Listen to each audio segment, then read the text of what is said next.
स्फुरितम् अज्ञानतिमिरान्धानां ज्ञानाञ्जनशलाकया चक्षुरुन्मिलितं येन तस्मै श्री गुरुवे नमः। श्री परम गुरुवे नमः। परम्पराचार्य गुरुभ्यो नमः। सकल कलुष विध्वंसकं शेषां परिवर्धकं धर्म संबंधकं भव्य जीवन प्रतिबोधकारकं पुण्य प्रकाशम पाप प्रणाशमिदं शास्त्रम श्री गोमट सार जीव का नाम ध्येयम अस्य मूल ग्रंथ करतार श्री सवर्ग ग्रंथ करतार श्री गंधर देवा प्रति गंधर देवास्तेषां वचन अनुसारतम आसाद्य पूज्य श्री नेमि चंद्राचार्य ने विरचितम इदं शास्त्रम श्रोतारः सावधानतया शृण्वन्तु। मंगलम भगवान वीरो मंगलम गौतमो बनी मंगलम तुभ कुंदादो जैन धर्मोस्तु मंगलम सर्वमंगल मांगल्यम सर्वकल्याणकारकम प्रधानम सर्वधर्माणां जैनम जयतु शासनम जैनम जयतु शासनम जैनम जयतु शासनम। सरस्वती नमस्तुभ्यं वरदे कामरूपिणी विद्यारंभं करिष्यामि सिद्धिर्भवतु मे सदा। व्यासंग जिनवानी माता की जय। श्री गोमट सार जीव कांड जी की जय। नेमिचंद आचार्य की जय। फूलचंद शास्त्री जी की जय। रत्नचंद मुख्तार जी की जय। अढ़ाई दीप में विराजमान सभी आचार्य उपाध्याय सर्व साधु के चरणों में नमोस्तु नमोस्तु नमोस्तु। सभी आरिका माता जी के चरणों में बंदामी बंदामी बंदामी। सभी छुल्लक छुलिका एलक के चरणों में इच्छामी इच्छामी इच्छामी। सभी प्रतिमाधारी के चरणों में वंदना वंदना वंदना। पूज्य बाबू जी नेमिचंद भाई साहब उमराव भाभी और भी जो भी पूज्य जन है सबका सादर चरण स्पर्श सभी से सादर जय जिनेन्द्र। हम लोग परम मांगलिक ग्रंथ गोमट सार जी जीव कांड का स्वाध्याय कर रहे हैं। स्वाध्याय करते हुए हम लोग 7वें गुण स्थान में पहुंच गए हैं। सिद्धम शुद्धम पर्णमीय जिनिंद वर्णेमि चंद्रमकलंकम गुणरयन भूषणुदयम जीवस्य परुवणम वोक्षम। गाथा 48 और 49 के परिप्रेक्ष्य में हम लोग का स्वाध्याय चल रहा है। ग्रंथ से अभी हम लोग स्वाध्याय नहीं कर रहे हैं। उस ग्रंथ का जो भी भाषा है वो हम अगर पहले से समझ जाएंगे और चीजों को तो ये सारी ग्रंथ की गणित अथवा ग्रंथ की भाषा हमें समझ में आएगी। इसके पहले अगर हम अपनी भाषा में समझ लेंगे तो कल हम लोगों ने जाना, पुनः पुनः वही चीज दोहरा करके आ रही है।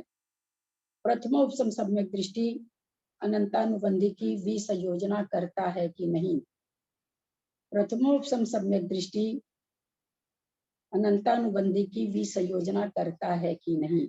नहीं करता, नहीं करता, नहीं करता। वो अनंतानुबंधी की क्या करता है?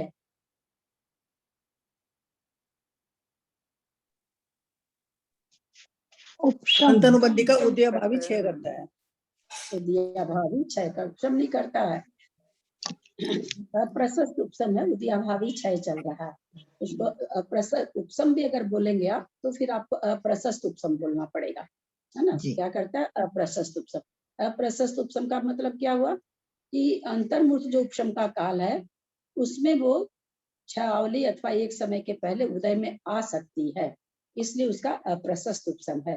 तो उस काल में उसका क्या होता है? अनंतानुबंधी का वो उदयाभावी क्षय चलता रहता है।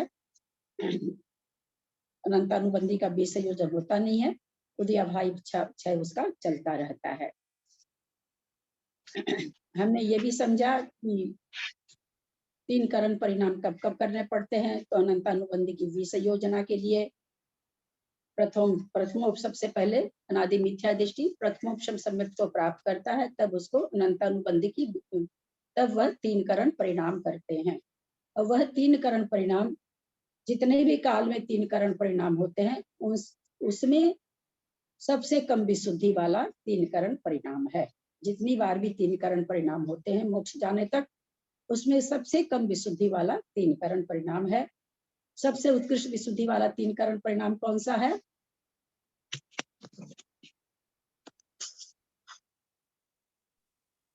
सबसे अधिक विशुद्धि वाला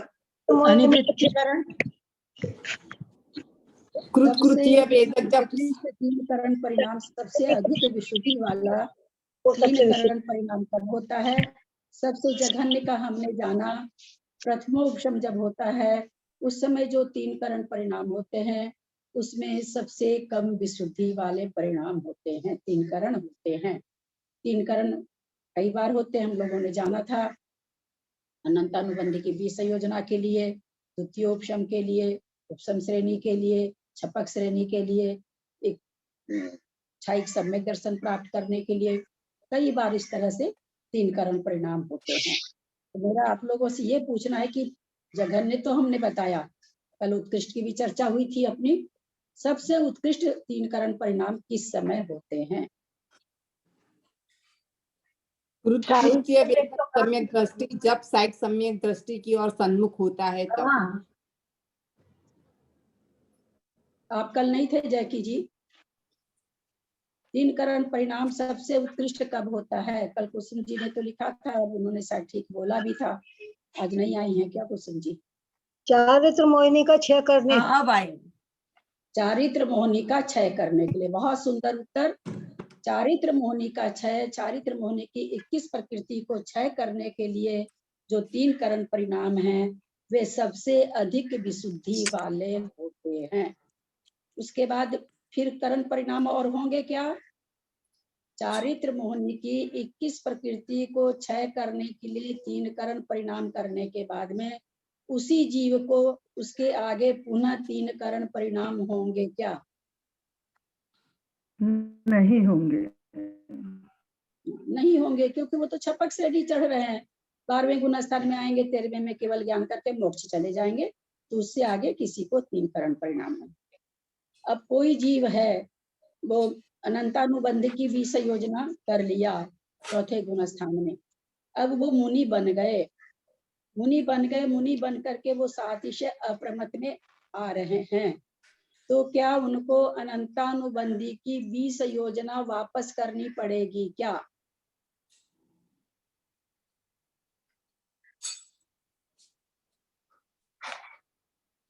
चौथे गुण स्थान में कोई पुरुष है और वो 7वें गुण स्थान को प्राप्त कर लिया, मुनि बन गया, अब वो श्रेणी चढ़ना चाह रहे हैं, सातिशय में आना चाह रहे हैं, तो क्या अनंतानुबंधी की विसंयोजना वापस करेंगे क्या? अगर उन्होंने क्षय नहीं करी अभी तो करेंगे। क्या चीज क्षय नहीं करे? क्या चीज क्षय नहीं करी? अनंतानुबंधी की मैंने क्या कहा? करेंगे, वो चौथा अभी गुण तो स्थान- उपशम किया उन्होंने। एक मिनट, सिद्धांत है, थोड़ा सा भी गोलमाल नहीं करिए, एक बिंदु भर भी नहीं। चौथे गुण स्थान में कोई पुरुष है, उन्होंने अनंतानुबंधी, क्योंकि चारों गति में हो रहा है ना, अनंतानुबंधी की विषय योजना चारों गति में हो रही है, तो अपने यहाँ भी चौथा गुण स्थान वर्ती कर सकता है। तो चौथे गुण स्थान वर्ती में कोई पुरुष है, उसने अनंतानुबंधी की विषय योजना कर ली, अब उसने दीक्षा ले ली, अब उसके छपक श्रेणी चढ़ने की विशुद्धि हो रही है, तो वो सातिशय को प्राप्त करने जा रहा है। तो हम लोगों ने जाना था कि भाई सातिशय प्राप्त करने के पहले सबसे पहले काम कौन सा होता है? तो अनंतानुबंधी की विसंयोजना। ये एक सिद्धांत ये आप लोगों को बताया गया था कि भाई जब ये पूछा गया था कि सातिशय होंगे तो सबसे पहले कौन सा कार्य करेंगे, तो था कि भाई अनंतानुबंधी की विसंयोजना करेंगे। अब यहाँ पर उसी से लगा ये प्रश्न है, तो कि आप लोग का दिमाग मतलब बढ़िया से आप लोग समझ जाए इस चीज को। अब अनंतानुबंधी की विसंयोजना तो वो श्रावक था तभी कर लिया, अब वो मुनि होकर के छपक श्रेणी चाहे कोई भी उपशम श्रेणी सातिशय में आना चाह रहे हैं, तो क्या अनंतानुबंधी की पुनः विसंयोजना करनी पड़ेगी क्या? नहीं करेगा, शायद वो करके चढ़ रहा है ना ऊपर। अनंतानुबंधी की विसंयोजना करने के बाद पुनः नहीं करनी पड़ती, वो तो संयोजित हो रखी है ना। अगर हम ये कहते कि अनंतानुबंधी की संयोजना करके चौथा गुण स्थान वर्ती हुआ, पुनः वो पहले गुण स्थान में आ गया, तो पहले गुण स्थान में आने से अनंतानुबंधी वापस संयोजित हो गई, विसंयोजित थी वो संयोजित हो गई। अब अगर वो कोई चीज भी प्राप्त करता है तो उसको विसंयोजना करनी पड़ेगी। तो समझ में आ गया होगा, अनंतानुबंधी की विसंयोजना करके कोई जीव जो 132 सागर तक चौथे गुण स्थान बना रहता है, 132 सागर तक वह भी संयोजित रह सकती है। अगर मान लीजिए 20 कोई चौथा गुण स्थान में आया और विसंयोजना कर ली उसने, ठीक है, विसंयोजना कर, हम लोग में से मान लिया हम लोग इतने लोग बैठे हैं, हम लोग कोई छायोपम सम्यक दृष्टि इसमें हो सकता है, और उसने विसंयोजना भी कर ली हो, जब नारकी कर सकते हैं तो हम तो मनुष्य हैं। अगर हम वापस ऐसो मिथ्यात्व में चले जाएंगे तो वापस हमको अनंतानुबंधी की विसंयोजना वापस करनी पड़ेगी कि नहीं करनी पड़ेगी? कोई भी चीज को प्राप्त अगर करते हैं पढ़ेगी, चौथा मिथ्यात्व गुण, में जाने के बाद मिथ्यात्व में चलेगी तो पड़ेगी। फिर ऊपर चढ़ने के लिए करनी पड़ेगी। नहीं। मिथ्यात्व में जाने से उसकी वापस क्या होगी? संयोजना हो गई। हाँ तो इसलिए अनंतानुबंधी की विसंयोजना कहाँ कहाँ हो सकती है? कभी भी मिथ्या दृष्टि विसंयोजना नहीं करता। मिथ्या दृष्टि जीव कभी भी अनंतानुबंधी की विसंयोजना नहीं करता। प्रथमोपम सम्यक दृष्टि कभी भी अनंतानुबंधी की विसंयोजना नहीं करता। कौन करेगा? छायोपमिक सम्यक दृष्टि करेगा। छाई को तो जरूरत ही नहीं करने की, वो तो ऑलरेडी कर चुका है ना, उसको तो जरूरत नहीं है। 3 तरह का सम्यक दर्शन, प्रथमोपम, द्वितीयोपम, प्रथमोपम और छायोपमिक और छाई। तो जब भी विसंयोजना कोई करता है, चौथा, पांचवा, छठा, सातवां गुण स्थानवर्ती जीव करता है, और वो भी कौन सा? छायोपमिक। अगर औपसमिक है, प्रथमोपम में वो पांचवा, छठा, सातवां गुण स्थान अगर प्राप्त कर रखा है तो वो कभी भी अनंतानुबंधी की विसंयोजना नहीं कर सकता। प्रथमोपम के काल में अनंतानुबंधी की विसंयोजना नियम से नहीं होती। प्रकरण सारे समझ में आ रहे होंगे। कल तो प्रश्न सब पूछ रहे थे तो थोड़ा उत्तर गलत आने से कुछ भी खुलासा नहीं हो पाया था, इसलिए आज मैंने इसको खुलासा कर दिया है। तो अनंतानुबंधी की विसंयोजना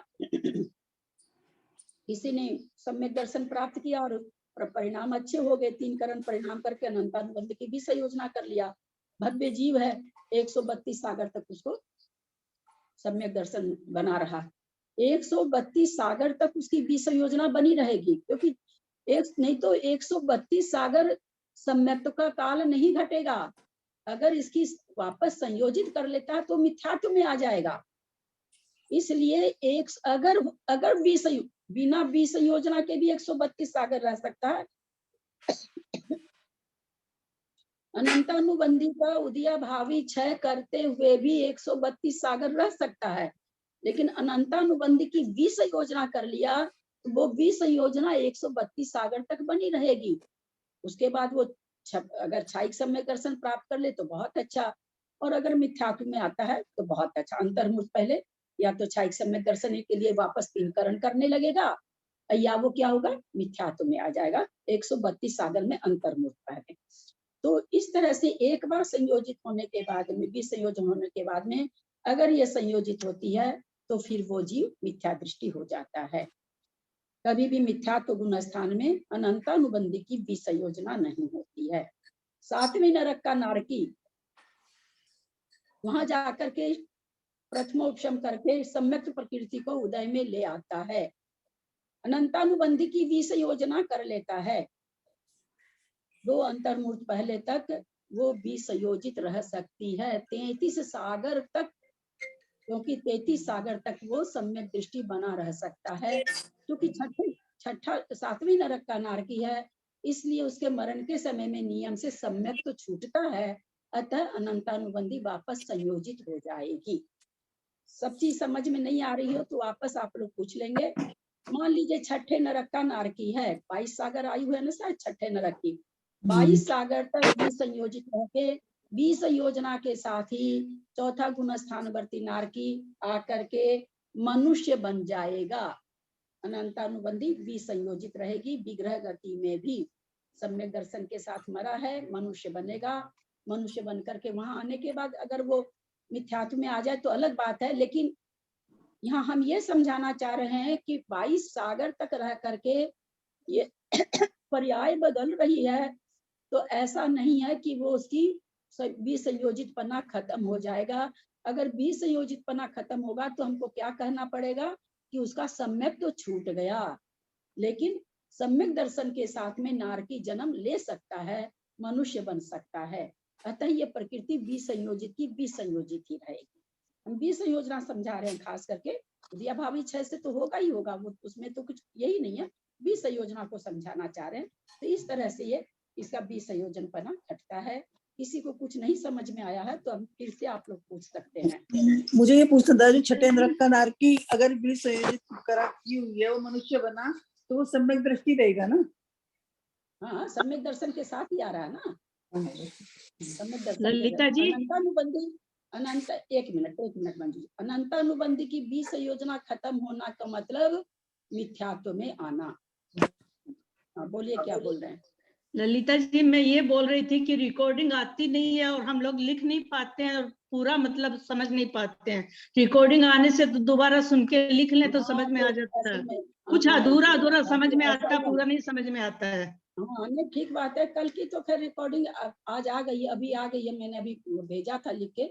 असल में इतना दिन नहीं क्लास चला ना, तो उसको पता नहीं था आदमी को, फिर मैंने आज लिख के भेजा कि भाई रिकॉर्डिंग भेजो कल की, तो आ गई है। अभी आई समय के होगी, साथ मैंने तो आ गई बहुत है। खोजी, कल से नहीं आई थी। हाँ, अभी मैं पढ़ा रही हूँ ना, पढ़ाते पढ़ाते सामने मैसेज आया, तब मैंने तो देखा। ठीक तो है। कल वाली तो फिर थोड़ी सी है ना, क्या थोड़ी गचपच है ना हो रही थी, तो इसीलिए मैंने आज इस प्रकरण को फिर से बोल करके, कि अब किसी की आवाज नहीं आ रही तो सबको समझ में आएगी चीज, तो खूब बढ़िया से समझ गए होंगे। अनंतानुबंधी का विसंयोजन करना बढ़िया से समझ में सबको आ गया होगा। अब तीन करण परिणाम को हम लोग फिर से समझते हैं एक बार। तीन करण परिणाम कब कब करने जाते हैं, करे जाते हैं, अथवा कब कब कर भी सकते हैं, नहीं भी कर सकते हैं। तीन तरह की उपलब्धि है। एक तो जरूरत ही नहीं है करने की, है ना। एक तो है कि तीन करण परिणाम की जरूरत ही नहीं है, पहली चीज। एक है कि बिना तीन करण परिणाम के हैं उस चीज को पा ही नहीं सकते जिसको हम पाना चाहते हैं, अच्छा, जो पद को पाना चाहते हैं। अथवा करें तो भी ठीक है, नहीं करें तो भी ठीक है। तो सबसे पहली बात तो हम प्रथमोपसम करने के लिए तीन करण परिणाम करने ही पड़ेंगे। वहां भजनीय नहीं है, वहां जरूरी है, उसके बिना प्रथमोपसम नहीं होगा।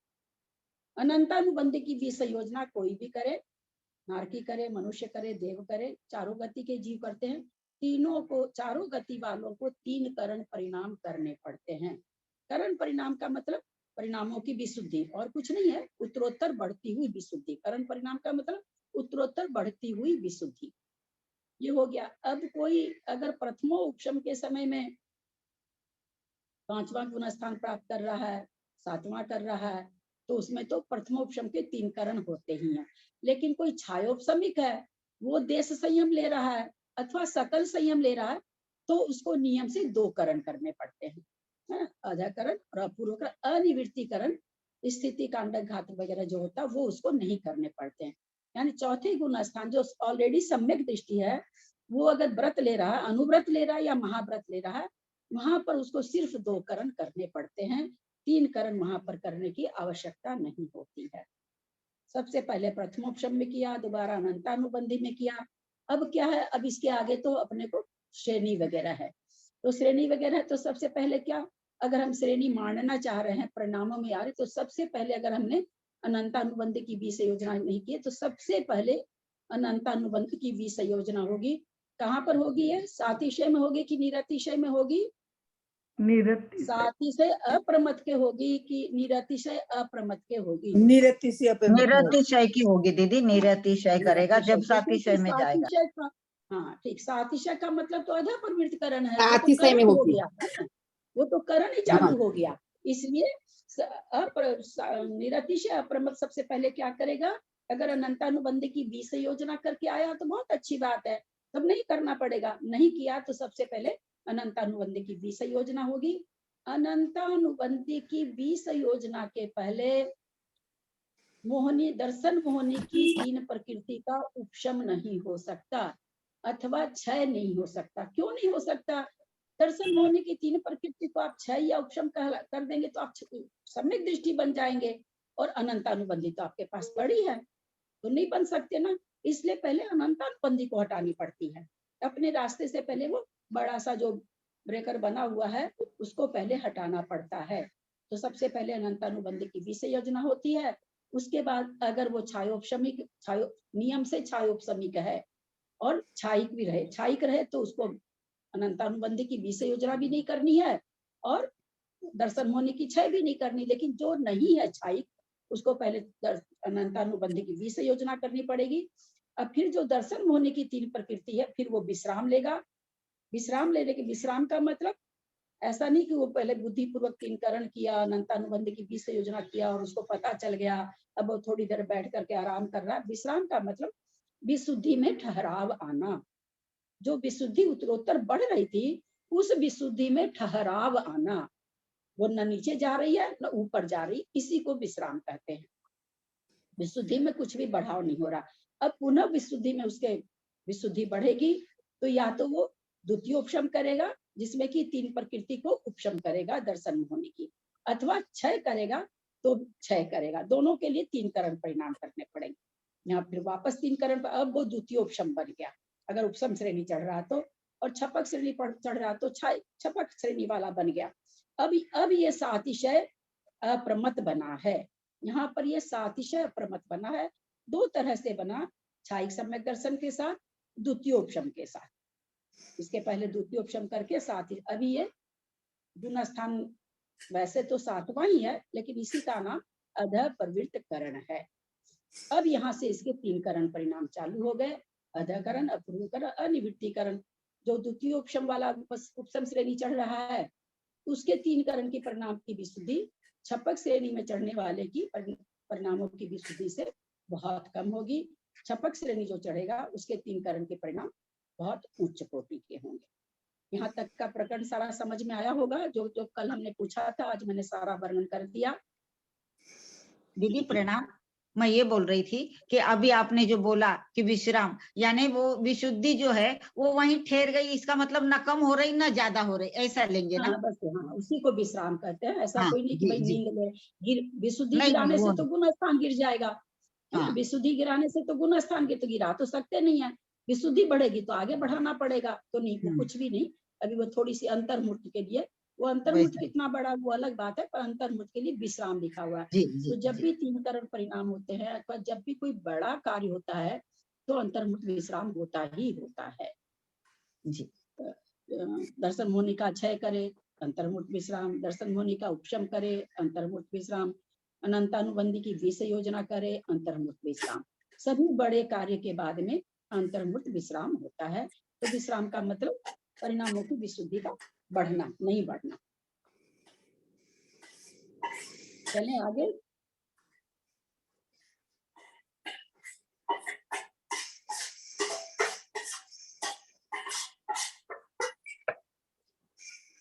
अब हम त्रिशला लोग दीदी थोड़ा आप सा म्यूट कर लेंगे, त्रिशला दीदी आप म्यूट कर लेंगे।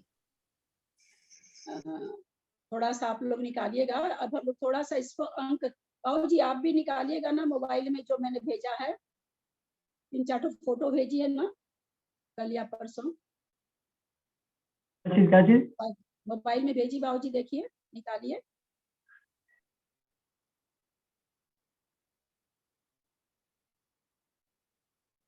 एक दिन से पहले भेजी वही ना, आंख दृष्टि हाँ, वाली? अभी परसों भेजी है, शायद परसों हाँ भेजी बाबू जी। हाँ, आंख दृष्टि वाली, हाँ। वो निकाल लीजिए। अब हम थोड़ा सा अंक संदृष्टि से, हम लोग पहले जवानी सारी चीज समझ लेते हैं, ग्रंथ से उसके बाद पढ़ेंगे तब समझ में आएगा। अभी ग्रंथ से पढ़ने में समझ में नहीं आएगा। तो अब हम लोग जो अधः परिवृत्त करण में जो अनुकृष्टि रचना होती है, अनुकृष्टि रचना मतलब ऊपर के समय वाले जीवों का परिणाम नीचे के समय वर्ती वाले जीवों से मैच करना, एक सा होना, इसको अनुकृष्टि रचना कहते हैं। अब कोई चढ़ा 8 बजे, कोई किसी ने अधः प्रवृत्त शुरू किया और किसी ने 8:02 समय पे किया, पता चल रहा है कि दोनों की विशुद्धि एक जैसी है। तो उसको, इसी को अनुकृष्टि रचना कहते हैं। अब वो रचना होती कैसे, बनती कैसे है, इसको हम अर्थ संदृष्टि से तो नहीं समझ पाएंगे। उसके लिए थोड़ा सा हम सोच रहे हैं कोई स्लेट वगैरह खरीदने का, तो पढ़ाने में अच्छा रहेगा। अभी जाते हैं बेंगलोर तो खरीदेंगे, हमको लगता है स्लेट पर लिख के दिखाने से दिखेगा। तो हम अंक संदृष्टि देख रहे हैं। तो सूत्र दिया है, आवश्यक सूत्र है ना, सर्वधन बटे गच्छ स्क्वायर गुना संख्यात बराबर चय। तो जब अनुकृष्टि रचना होती है तो हम लोग पहले अनुकृष्टि रचना दिखाते हैं, 1 मिनट।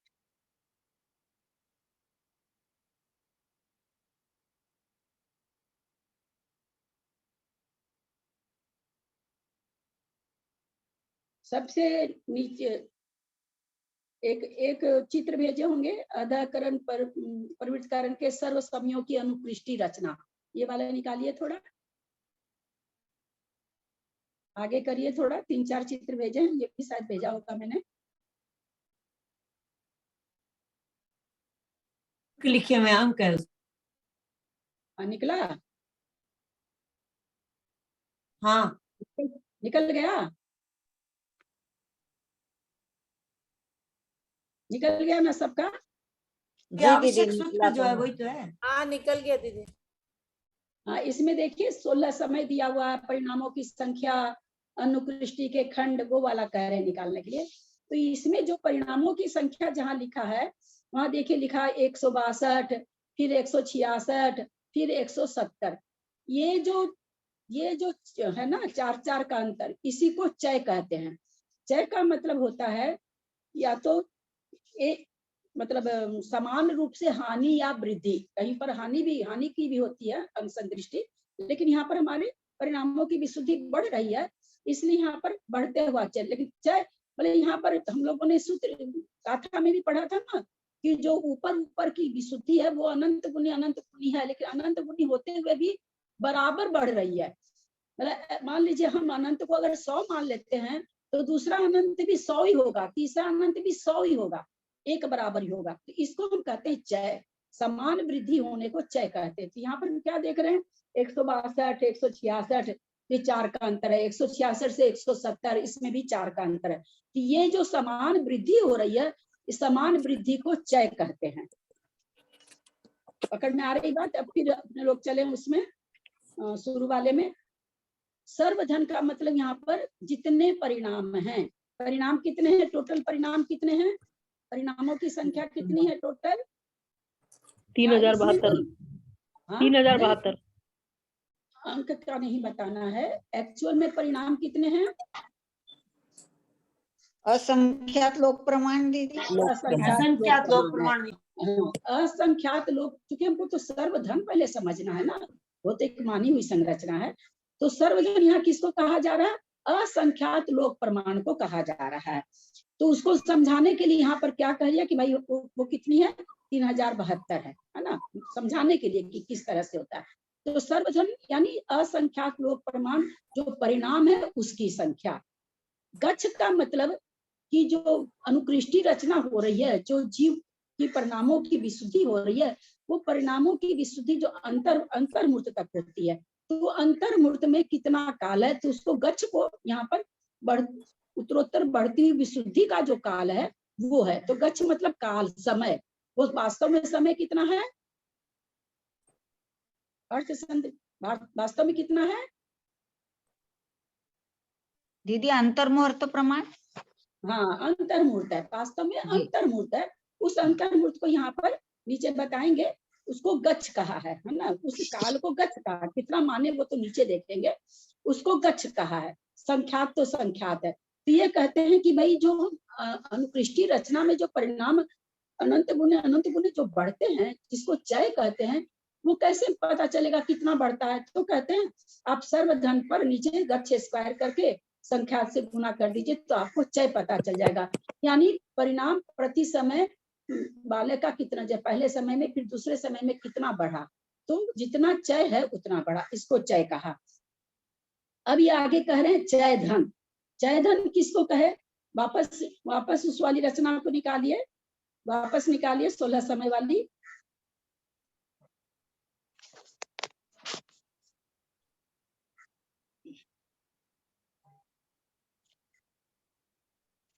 निकाले क्या?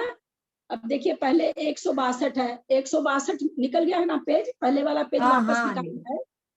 162 में तो कोई चय है नहीं, शुरू का है वो, तो 162 परिणाम, ठीक है। अब एक दूसरे समय में 166 हो रहा है, यानी 4 बढ़ा है ना, फिर उसके बाद फिर 4 बढ़ा, तो पहले वाले में कितना चय बढ़ा, कितने चय बढ़े? 1 चय। चय कितना, चय को 4 निकाला जाएगा तो 1 चय बढ़ा। फिर दूसरे वाले में कितना चय बढ़ा? 2 चय बढ़ा। समझ रहे हैं? 4 हम लोग जब मैथमेटिक्स करेंगे तो वहां पर आ जाएगा चय बराबर 4 आएगा। तो एक बार 4 बढ़ा, 166 हुआ तो 1 बार बढ़ा, 170 में 2 बार बढ़ा, चौथे समय में 3 बार बढ़ा, जब 5वें समय में 4 बार बढ़ा। इस तरह से करते करते 16वें समय में कितनी बार बढ़ेगा? 15 बार होगा। 15 बार बढ़ेगा। 16वें 15 समय में बार 222 बार। तो ये जो 15 बार चय बढ़ा है, इसी को चय धन कहते हैं। भाई चय कितना धन मिला हमको चय से? तो चय से हमको 16 समय में इतना धन मिला, जितना 16 बार चय 15 बार चय बढ़ा है, तो इस तरह से हमको इतना धन मिला। 1 चय, 2 चय, 3 चय। तो एक फॉर्मूला हम लोग के मैथमेटिक्स में रहता था कि 1 से 50 तक की संख्या का जोड़ करना है। तो 1, 2, 3, 4, 5, 6, तो उसका एक था n into n square, n-1 square करके, शायद नहीं रहा। तो यहाँ पर भी ये जो चय हमारा बढ़ा 1, 2, 3, 4 करके 15 तक बढ़ा है, तो 15 तक चय में कितना हमको चय धन मिला, कितनी मतलब परिणामों की संख्या बढ़ी, उसको चय धन कहा गया। तो वो चय धन निकालने का वहां पर फॉर्मूला है। वापस चलते हैं वहीं पर। इसको चय धन प्रति समय जो चय बढ़ रहा है, वो कितना, उसमें हमको कितना मिला, उसको कहते हैं चय धन। तो बोला उसको कैसे निकालना है? बोला गच्छ -1/2 गुना चय गुना गच्छ। तो कैसे? गच्छ हमको पता है, गच्छ आगे आगे चलते हैं तब हम करेंगे गच्छ। तो ये चय धन निकल जाएगा। अब वापस हमको क्या जानना है? आदि धन। आदि धन का मतलब हुआ भाई जो हम समुच्चय ये कह रहे हैं,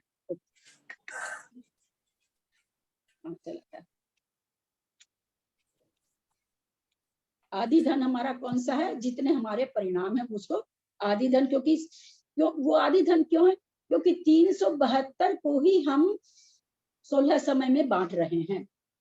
372 जो किस चीज की संख्या है? 372 3072 किस चीज की संख्या है? हमारी इसकी परिणामों की संख्या है। परिणामों की संख्या। बहुत सुंदर। तो एक बात हमको बताइए, 3072 जो परिणाम है, क्या किसी एक जीव को सारे परिणाम हो जाएंगे क्या? नहीं, अलग अलग जीवों को, नाना जीवों को होंगे। आज तक जितने जीव हुए उन सबको होंगे। एक जीव को कितना होगा? तो एक जीव को अगर अंतर्मूर्त समय 16 समय को रहता है, एक समय में एक परिणाम होता है, तो उसको मात्र 16 परिणाम होंगे, है ना? क्योंकि एक समय में एक ही परिणाम होता है। उन परिणामों का गुच्छा है, मान लीजिए 1 से लेकर 40 तक है एक झुंड में, तो उसमें से किसी को 39वां हो रहा, किसी को 38वां हो रहा, किसी को पहला ही हो रहा, लेकिन होगा एक समय में एक परिणाम। तो ये कह रहे हैं कि भाई जो 16 समय में जो परिणाम हो रहे हैं लोगों को, वो सारे कितने हो रहे हैं? तो उसको कहा आदि धन। और आदि उसको कहा कि भाई सबसे पहला वाला जो परिणाम की संख्या है वो कितनी है? आदि मतलब शुरू के, जैसा एक इसमें टेबल में देखिए, वापस चले हम लोग वहां पर, वापस चलिए वहां पर। अब इसमें देखिए सबसे शुरू में पहले समय में 162, यानी आदि धन कितना है? शुरू। आदि मतलब शुरू में हमारे पास कितना धन है? तो 162 है। बढ़ते बढ़ते बढ़ते बढ़ते कितना हो जाएगा? वो सारे बढ़े हुए परिणामों की संख्या को आदि धन कहा गया। क्योंकि आदि धन 162 में 1 चय बढ़ा है, 2 चय बढ़ा है, 3 चय बढ़ा है, इस तरह से बढ़ता चला गया। आदि धन तो 162 ही है सब में आदि धन कितना है? 162 ही है, बाकी सब में चय बढ़ता जा रहा है। तो इस तरह से हमें ये 4 फॉर्मूला ऐसा समझिए कि याद ही करना है कि भाई चय कैसे निकालते हैं, चय धन कैसे निकालते हैं, आदि धन कैसे निकालते हैं, आदि कैसे निकालते हैं। अब उसके बाद जो 4 खंडों में बांटेंगे उसके लिए फिर और अलग से सूत्र है, इसको हम लोग अभी समझते। इसके नीचे वाला निकालिए। अब यहाँ सर्वधन माना 3072, गच्छ यानी समय, अधः प्रवृत्तिकरण काल का समय, गच्छ को ही पद भी कहते हैं, स्थान भी कहते हैं। गच्छ का ही यहाँ पर पर्यायवाची शब्द क्या क्या है? पद और स्थान। यहाँ समय कितना इसका? 16। गच्छ कितना माना? 16। संख्यात कितना माना? हम लोग सभी जानते हैं कि 2 से लेकर के कहाँ तक? परित असंख्यात की -1 तक संख्यात है, सारा संख्यात है। हम लोग ने गणित में जाना है कि परित असंख्यात में, जघन परित असंख्यात में -1 कर दीजिए तो वहां तक संख्यात की संख्या है, और 2 से शुरू हो जाती है। तो यहाँ संख्यात उन्होंने माना 3। ये हमारे या किसी विद्वान का माना हुआ नहीं है, नेमिचंद आचार्य का है। ऐसा नहीं सोचिएगा कि कोई विद्वान इस तरह से मान करके लिख दिया, नेमिचंद आचार्य का ही है अथवा मुख्तार जी ने लिखा है, ऐसा नहीं सोचेंगे। अब हमको चय पता करना है। चय का सूत्र किसको याद है? सर्वधन बटे गच्छ स्क्वायर -1 इंटू संख्यात, गच्छ स्क्वायर इंटू संख्यात माइनस नीचे वाले में आएगा। तो सर्वधन बटे गच्छ स्क्वायर इंटू संख्यात, तो सर्वधन 3072, ठीक है। गच्छ कितना है? 16, 16 का स्क्वायर करना तो 16 गुना 16, फिर कहते हैं उसको संख्यात से गुना करो तो 3 लिख दिए। इसको जब हम सॉल्व करेंगे, किसी ने किया हो पहले से तो अच्छा है, तो उत्तर आएगा 4। जब 16 से भी ऊपर कट जाएगा, दोनों 16 से कट जाएगा, 3 से कट जाएगा, कट कटा के बचेगा 4। यानी क्या कह रहे हैं कि जो हमारी प्रति समय वृद्धि है वो कितनी है, वो चय कितना है? तो बोला 4 है। 162 से 166, 166 से 170, क्योंकि खुद नेमिचंद आचार्य ने गाथा में कह दिया कि समान वृद्धि होती है, तो समान वृद्धि को ही चय कहा जाता है। तो सबसे पहले चय निकाला गया कि भाई वो समान वृद्धि कितनी होगी, भाई 4 4 करके होगी। हमने चय निकाला। यहाँ तक कोई प्रश्न, कोई जिज्ञासा, कुछ नहीं समझे हो तो? ये दीदी जो भाभी जो लिखा हुआ है ना सर, सर्वधन बटा गच्छ 2 लिखा हुआ है, तो गच्छ 2 में गच्छ स्क्वायर है, उसको गच्छ स्क्वायर कहते हैं। अच्छा, गच्छ स्क्वायर से मतलब गच्छ स्क्वायर का मतलब जैसे 2 का स्क्वायर 2 रहता है तो इसका मतलब होता है 2 गुना 2। 4 का स्क्वायर 2 रहता है तो इसका मतलब होता है 4 गुना 4।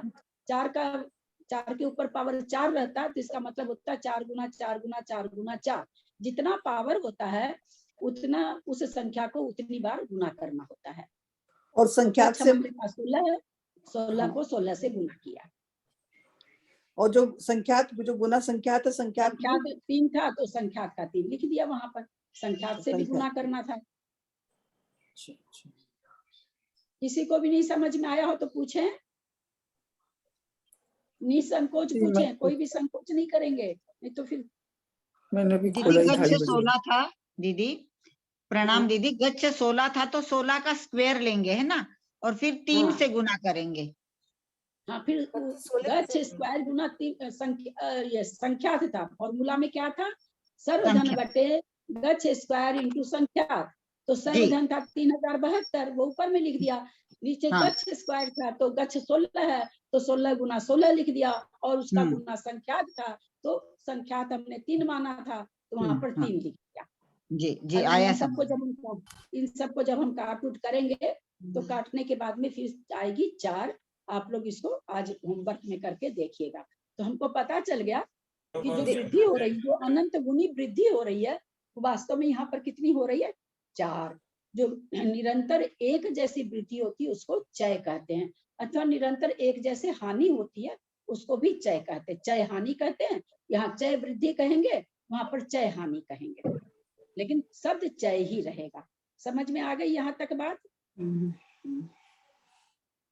ये फॉर्मूला यहाँ तक समझ में आ गया? हाँ। अंक समझ में आ रही है सबको? बोल नहीं सकते क्योंकि फोन आ गया था, बीच में छूट जाता है। अंक संदृष्टि समझ में आई, फॉर्मूला भी आया, लेकिन पता नहीं याद रहेगा नहीं रहेगा। तभी खोला ही 2:30 बजे। और एक बार कोई प्रश्न, किसी को नहीं कुछ समझ में आ रहा हो तो पूछ सकते हैं भाई, बार बार हम बोल रहे हैं। ललिता जी बात समझने, बीच में फोन आ गया, निकल गया था, वापस निकालने में वो 2 मिनट 1 मिनट लगता है, जितने में तो आधी बात चली। एक बार और समझा शुरू का सुन लिया था। गच्छ 16 कैसे? ललिता दीदी गच्छ कैसे निकला? ललिता दीदी जय जी माना गया है ना?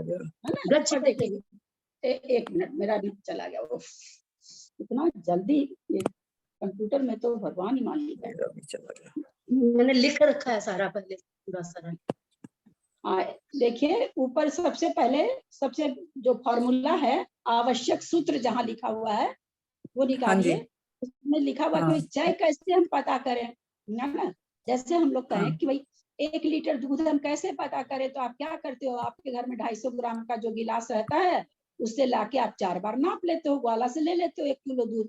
तो उसी तरह से यहाँ पर कि भाई हम चय कैसे निकालें, क्योंकि चय वृद्धि आया कि भाई एक बराबर वृद्धि होगी तो हमको तो चय निकालना है सबसे पहले। तो कैसे निकालें? तो आचार्य ने फॉर्मूला दिया कि भाई चय ऐसे निकलेगा, सर्वधन उसके बटे गच्छ स्क्वायर गुना संख्यात करना है। तो हमने देखा है कि सर्वधन हमने कितना माना था, 3072। तो सर्वधन की जगह हम 3072 लिख दिए। गच्छ अभी हमने कहा कि गच्छ को समय कहते हैं, पद कहते हैं, स्थान कहते हैं। गच्छ मतलब जितनी अधः प्रवृत्तकरण का काल, तो यहाँ पर उसको 16 समय माना है कि 16 समय का है वो। तो गच्छ स्क्वायर का मतलब हो गया जिस पर भी स्क्वायर रहता है उस संख्या को 2 बार लिखनी होती है, मानी गुना करना पड़ता है आपस में। तो गच्छ यहाँ पर 16 है, 16 पर स्क्वायर यानी 16 गुना 16। और फिर कह रहे हैं संख्यात से उसको फिर गुना करो। तो हमने संख्यात 3 माना है तो गुना 3 यानी 16 गुना 16 गुना 3 ऊपर 3072। जब हम इसको मैथमेटिक्स का सॉल्व करेंगे तो इसका आंसर आएगा 4। आप आज घर में करके देखिएगा तो इसका उत्तर आ जाएगा 4। तो ये हमें क्या, इससे हमें क्या पता चला कि प्रति समय जो परिणामों में विशुद्धि बढ़ रही है वो 4-4 करके बढ़ रही है। अंक सदृष्टि में, अर्थ संदृष्टि में तो अनंत गुनी है। ठीक है। तो अंक सदृष्टि में हमने निकाला कि भाई जो बढ़ रही है बराबर विशुद्धि प्रति समय तक जो बढ़ती जा रही है वो 4-4 करके बढ़ रही है। अब हमने एक समझा था कि 4-4 करके जो बढ़ रही है तो आखिर में 16 समय तक कितने चय मिल गए। 16 समय तक बढ़ती जा, हमने 16 समय माना है उसको। तो 16 समय तक प्रति समय में आप कह रहे हैं चय बढ़ता जा रहा है, पहले से दूसरे में अनंत गुनी विशुद्धि, दूसरे से तीसरे में अनंत गुनी विशुद्धि। तो ये टोटल कितना धन है, ये कितना बढ़ेगा? चय धन आखिर में जो परिणाम उसको जो बढ़ रहे हैं वो कुल परिणाम कितने बढ़ जाएंगे, तो उसको इन्होंने कहा चय धन।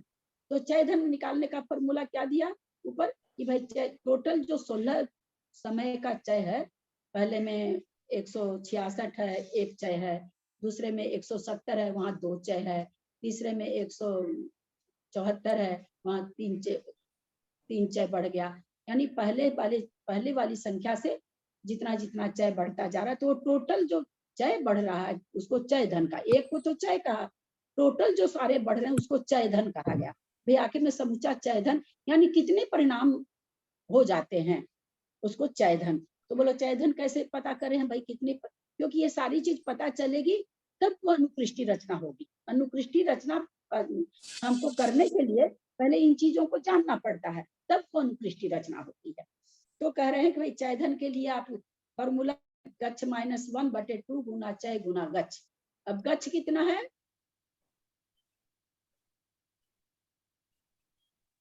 16 है।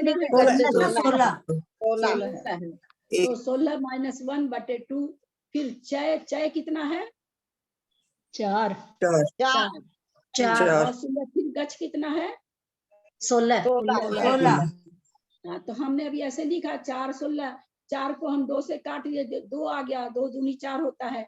अब गच्छ में 1 माइनस करें तो 15 आ गया, यानी 15 गुना 2 गुना 16। इसको जब हम मल्टीप्लाई कर देंगे ये सारा हमारे पास क्या आ जाएगा, परिणाम टोटल 16 समय में कितने परिणाम की बढ़ोतरी हुई, यानी चय धन हमारा पूरा कितना था। मेरे पास 100 रुपया था, 20 आदमी को, किसी को मैंने 2 रुपया दिया, किसी को 3 दिया, किसी को 5 दिया, किसी को 7 दिया, किसी को 8 दिया, किसी को 10 दिया। ऐसे करके हमने 100 रुपया बांटे। तो हमको पता था कि मेरे पास 100 रुपया है, तो हम कह दिए भाई 100 रुपया बांटे। ये पूरा मेरे पास जो धन था उसका मैंने बंटवारा किया। तो उसी तरह से जो चय रूप से बटा जा रहा है, किसी को 1 चय, फिर 2 चय मिल रहा, फिर 3 चय मिल रहा, तो सारा चय धन कितना है, तो यहाँ पर कहते इस फॉर्मूला से निकलेगा। फिर वापस नीचे अंक में चलते हैं।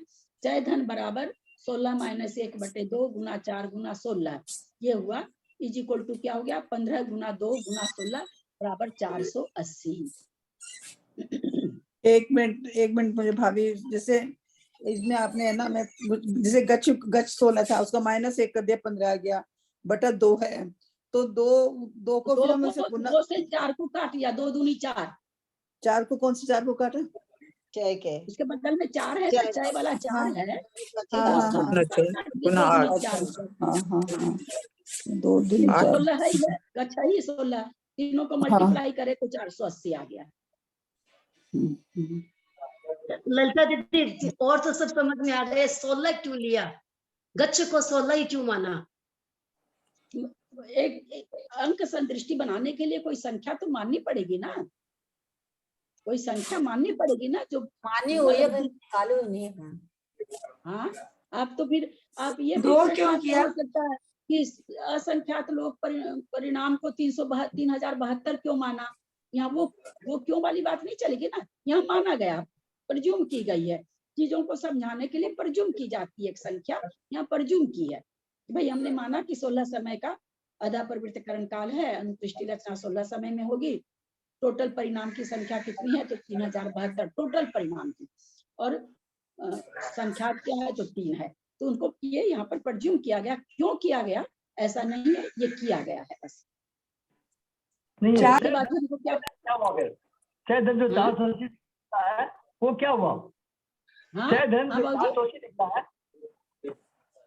जय धन, छह धन जो हाँ। 480 लिखा है वो 480 कौन आइटम हुआ? वो 480 को हमने दूसरे समय से लेकर के और 16वें समय तक बांटा है। दूसरे समय से लेके 16वें समय तक जो चयधन बांटा है वो टोटल इतना है, यानी 480 परिणामों को बांटा गया है। पहले दूसरे समय में 4 परिणाम बांटे, है ना, चाहे 4 है, उसके उस 4 को अनंत गुनी विशुद्धि समझिएगा।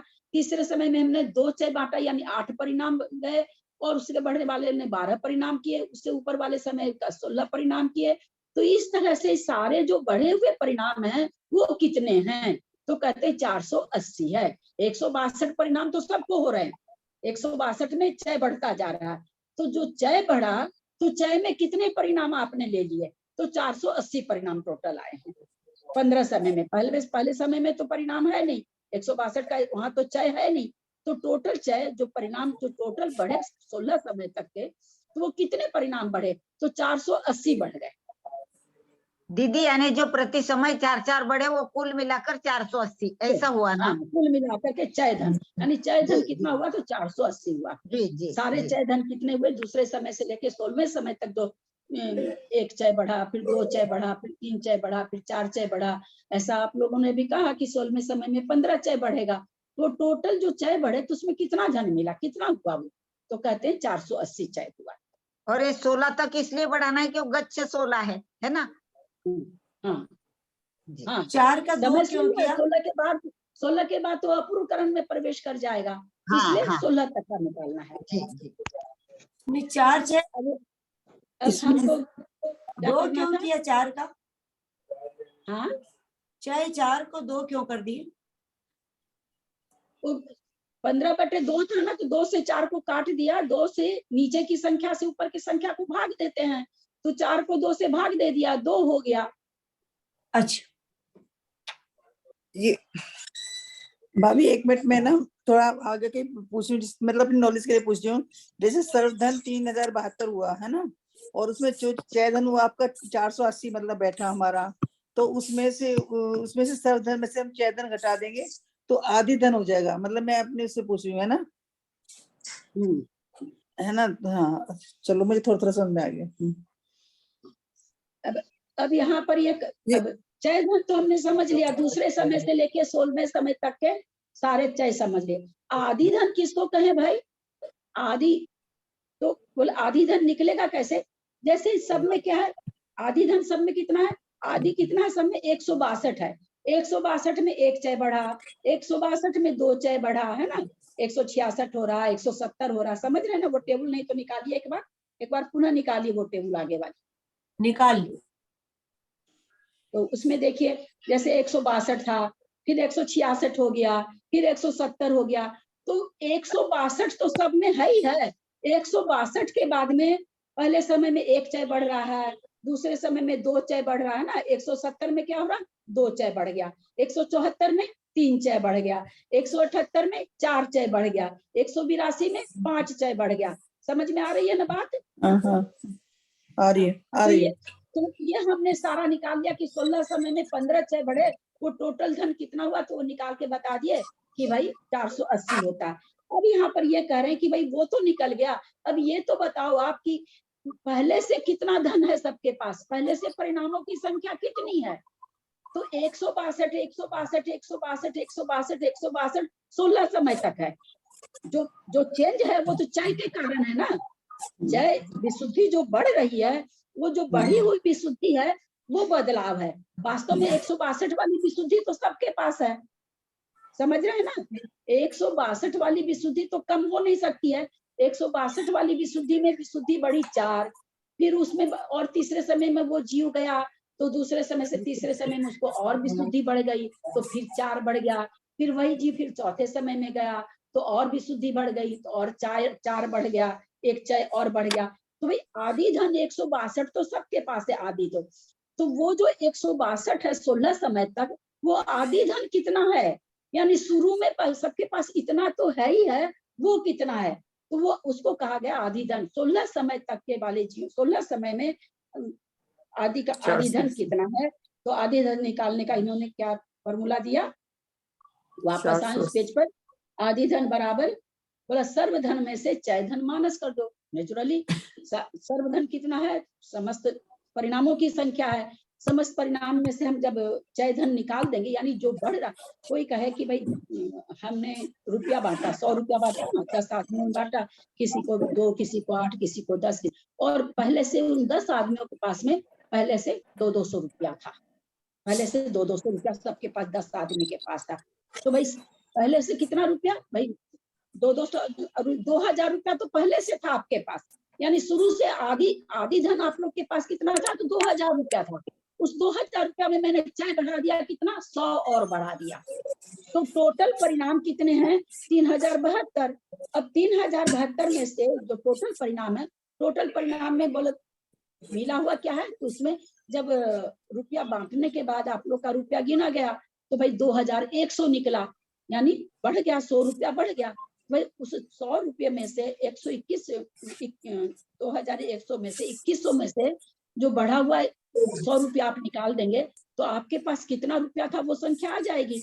वही चीज यहाँ का किया गया है कि सर्वधन कितना है, 3072। तो उसमें मिला हुआ क्या है भाई, सर्वधन तो सारे समयों का धन हो गया ना, तो उसमें भाई चय धन भी मिला हुआ है, तो बोला उसमें से चय धन अगर हम निकाल देंगे तो आदि धन आ जाएगा। आदि धन का मतलब कि आप लोगों के पास में पहले से ही 100 रुपया पहले से ही आप लोग लेके बैठे हुए थे, जो बाद में रुपया दिया गया वो ऐड हुआ। तो उसी तरह से 162 162 162 सभी जीव के परिणाम आदि वाले तो थे ही, उसके बाद विशुद्धि जो जैसे जैसे बढ़ रही है वैसे वैसे चय रूप से बढ़ रही है, तो वो हो गया आदि धन। आदि धन मतलब 16 समय का धन। तो आपने ये तो बता दिया, आदि धन तो पहले बताओ, तब तो हम सोचेंगे कि भाई आदि धन सबके, जैसे कोई कहते भाई 10 आदमी के पास में 1 बराबर रुपया है, तो भाई आप पहले आदमी के रुपया तो बताओ कि पहले वाले आदमी के पास कितना रुपया, तब तो हम समझेंगे कि 10 आदमी के पास इतना रुपया हुआ। वही आदि कितना है, यानी शुरू वाला जो है वो कितना है, तो उसको निकालने के लिए क्या किया, बोला आदि धन में गच्छ का भाग दे दो। आदि धन हमारे पास कितना आया है, नीचे देखें 2592, उसमें कहते हैं गच्छ कितना है 16, उससे भाग दे दो 162, यानी जो अनुकृष्टि रचना होगी उसमें पहले समय में होने वाले परिणामों की संख्या कितनी होगी, 162।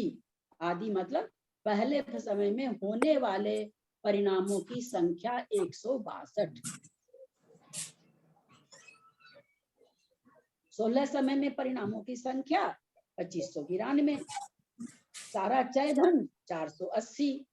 इसमें कुछ नहीं समझ में आया हो तो फिर पूछें, इसके बाद फिर इसके बाद ही हम अनुकृष्टि रचना समझ पाएंगे। अभी और भी इसमें कई अनुकृष्टि 16 में -1 कौन सा किया है, तो कैसे उन खंडों को म्यूट करें, होना आवाज आएगी। उन खंडों को ऊर्ध्व गच्छ क्या होगा,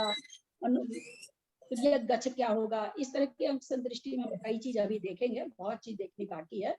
तो अगर समय हो गया है तो मैं इसलिए समय हो गया इसलिए नहीं बंद करना चाह रही हूँ, थोड़ा सा टफ सब्जेक्ट है ना, थोड़ा सा आप लोग सुनेंगे और वापस इसको घर में पढ़ेंगे तो इसके आगे वाला समझाऊंगी ना तो आएगा दिमाग में, नहीं सारी खिचड़ी पक जाएगी। समय भी हो गया।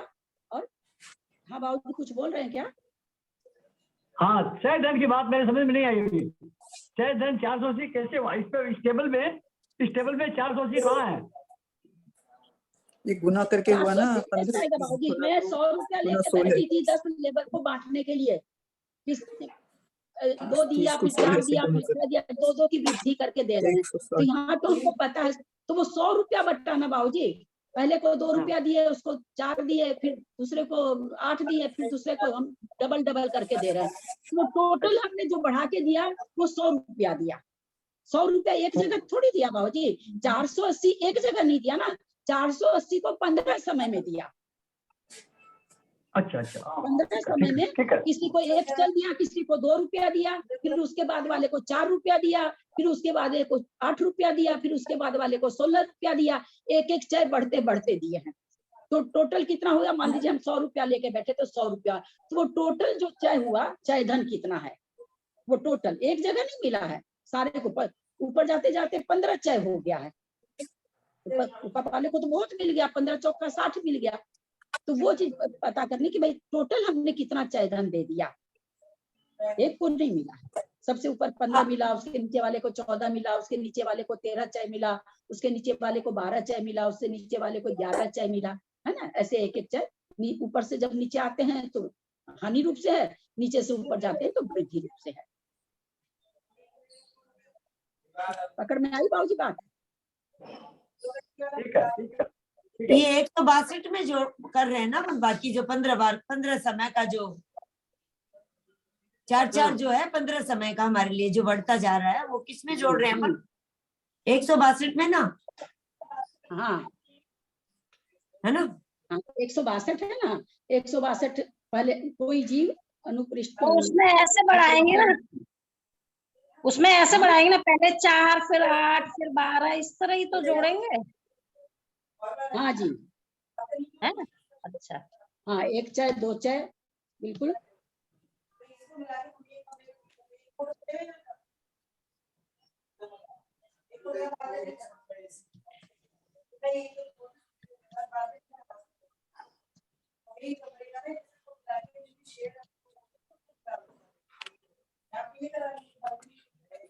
एक एक चाय नीचे से ऊपर ज्यादा होता जा रहा है। पहले समय में कोई चाय नहीं है, पहले समय में जो जीव पहुंचेगा वो 162 में से किसी भी परिणाम को करेगा। दूसरे ऊपर, उसके ऊपर जो जीव पहुंचेगा 166 तक के अंदर का कोई परिणाम करेगा, 162 से 166 के ऊपर कोई भी परिणाम करेगा। विशुद्धि बढ़ती जा रही है, तो कितनी बढ़ रही है, तो चय रूप से बढ़ रही है, एक एक चय बढ़ रही है। फिर दूसरे समय से तीसरे समय वाले का 1 चय और बढ़ गया, तीसरे समय से चौथे समय वाले का 1 चय और बढ़ गया। 1 चय का बढ़ने का मतलब यहाँ पर अनंत गुनी विशुद्धि और बढ़ गई, प्रति समय बढ़ती जा रही, बढ़ते बढ़ते 16वें समय में आया, अधःकर्ष प्रवण का समय भी पूरा हो गया और उसकी विशुद्धि के स्थान भी पूरे हो गए उस एक पर्टिकुलर चीज।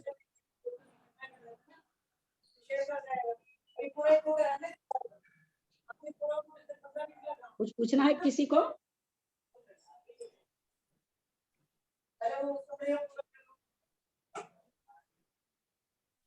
थोड़ा सा चारों फॉर्मूला याद करेंगे, चारों फॉर्मूला याद करके चारों इक्वेशन सॉल्व करेंगे अपनी कॉपी पर।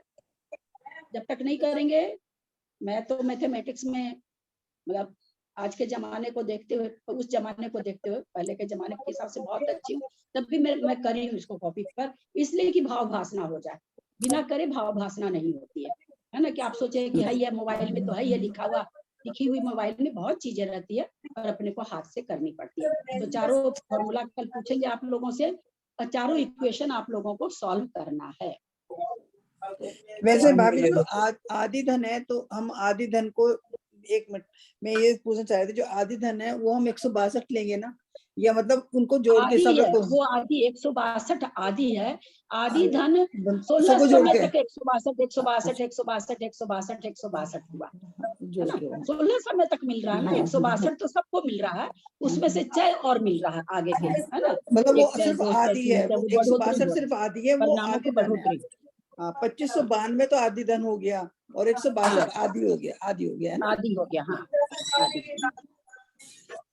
हाँ समझ गए। अब 162 जो आदि है उसके लिए हम लोग क्रिया गच्छ ऊर्ध्व गच्छ ऐसे करके अनुकृष्टि में अभी एक संदृष्टि और है, थोड़ी सी, ये तो थोड़ी इजी थी, वो थोड़ी सी टेढ़ी पड़ेगी पर बहुत अच्छा लगेगा जान के लेकिन ये पहले आप लोग याद कर लीजिए और इसको सॉल्व करिए घर में, तब उसके भैया। आगे का आगे वाली अनुकृष्टि रचना हम लोग समझेंगे बढ़िया से कि किस तरह से अनुकृष्टि रचना होती है। बढ़िया से समझ के ही हम लोग आगे बढ़ेंगे। जब हमको इसमें समझ में आ जाएगा तब हम किताब से, पुस्तक से, सॉरी ग्रंथ से हम पढ़ेंगे तो हमको समझ में आएगा कि आचार्य मुक्तार जी हमें क्या समझाना चाह रहे हैं। अभी पढ़ेंगे तो कुछ नहीं समझ में आएगा। काफी कुछ समझ में आ गया दीदी, काफी कुछ समझ में आ गया है। करेंगे कितना तो होना चाहिए? 400 कितना बताया? हाँ 400 कितना होना चाहिए? क्या चीज? 15 समय का जो अपन 480 480 जय धन 480। 480 480। आप फॉर्मूला देखिए, फॉर्मूला से आप उसमें बैठा के स्वयं निकालिए। नहीं वो नहीं, निकाले निकालिए हम तो, बहुत। 480 नहीं आया इसीलिए मैं पूछ रहा हूँ। ठीक है, ये चारों चीज समझ गए ना कि सर्वधन हाँ। किसको कहते हैं, चय किसको कहते हैं, चय धन किसको कहते हैं, गच्छ किसको कहते हैं, आदि धन किसे कहते हैं, आदि किसे कहते हैं। ये 6 शब्द आप लोगों समझे कि नहीं समझे? वो इक्वेशन निकालना तो एक सेकेंडरी चीज है। इन 6 की परिभाषा समझेंगे तो आप कर्मकांड में भी आगे आगे रहेंगे। ये 6 को जानना बहुत जरूरी कि है कैसे। आदि धन समझ में नहीं आता, लगता आदि धन जो सबसे शुरू में जो धन है वही धन होना चाहिए, आदि धन ऐसे लगता है ना। शब्द से नहीं निकल रहा है मीनिंग इसका। शब्द के द्वारा कई चीजों का तो शब्द से मीनिंग निकल जाता है, तो हमको समझ में सर्वधन का शब्द से मीनिंग निकल रहा कि भाई सारे परिणाम। जो बिस्तर के ऊपर एक कील लग रही है ना पट के ऊपर, वो निकाल देना, छोटी सी कील है वो। हाँ इनका आपका खुला रहता है, बंद करिए आपकी आवाज। मेरे को पता नहीं लग रहा ना, बंद करना फिर बंद हो जाएगा, इसलिए नहीं कर रही। चारों जो 4 फॉर्मूला है आप लोग याद करके आएंगे और चारों इक्वेशन अपने से कॉपी में करेंगे। आप 1 बार 2 बार 3 बार 4 बार बिना देखे, पहले बार देख के करिए, फिर थोड़ा देख के करिए, फिर और कम देख के करिए, फिर बिना देख के करिए। बिना देखे कम से कम 2-3 बार करिए ताकि आप लोगों को फॉर्मूला भी याद हो जाए और इक्वेशन निकालना भी आ जाए। सर्वधन, गच्छ, चय, चय धन, आदि धन और आदि। हाँ हाँ इन 6 के फार्मूला। बढ़िया। फॉर्मूला याद करना है, शब्द तो हल्के हैं इसलिए याद हो जाता है। सबका फॉर्मूला याद करना, जो फॉर्मूला दिया है, जो दिया ना आवश्यक सूत्र मैंने कब सिखा दिया लोगों को याद करना, आवश्यक सूत्र याद करना है। उस आवश्यक सूत्र से फिर आप लोगों को सूत्र सामने रख करके संख्या लिख करके और फिर आप लोग इक्वेशन करिएगा। आनंद आया कि नहीं आज की क्लास में? हाँ मेरा तो अपना नेचर है, मुझे तो मैथमेटिक्स मिल जाता है तो भगवान मिल जाता है। हाँ सही बात है।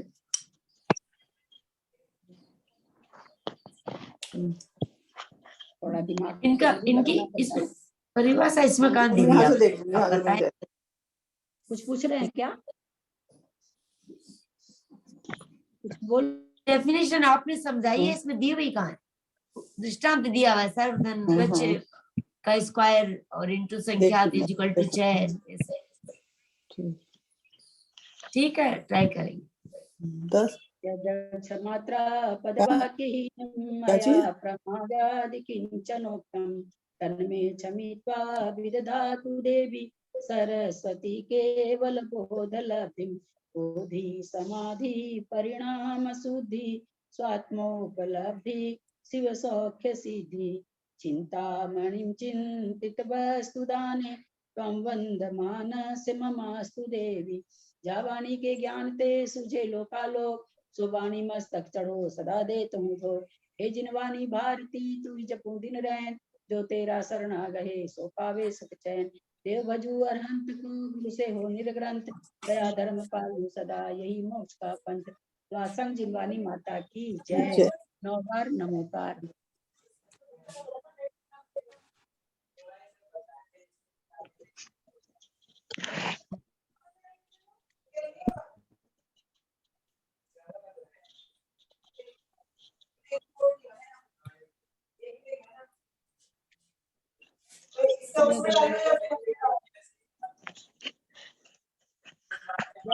सभी को, सभी बड़ों को 2, सभी बड़ों को प्रणाम, सभी को प्रणाम, सादर प्रणाम।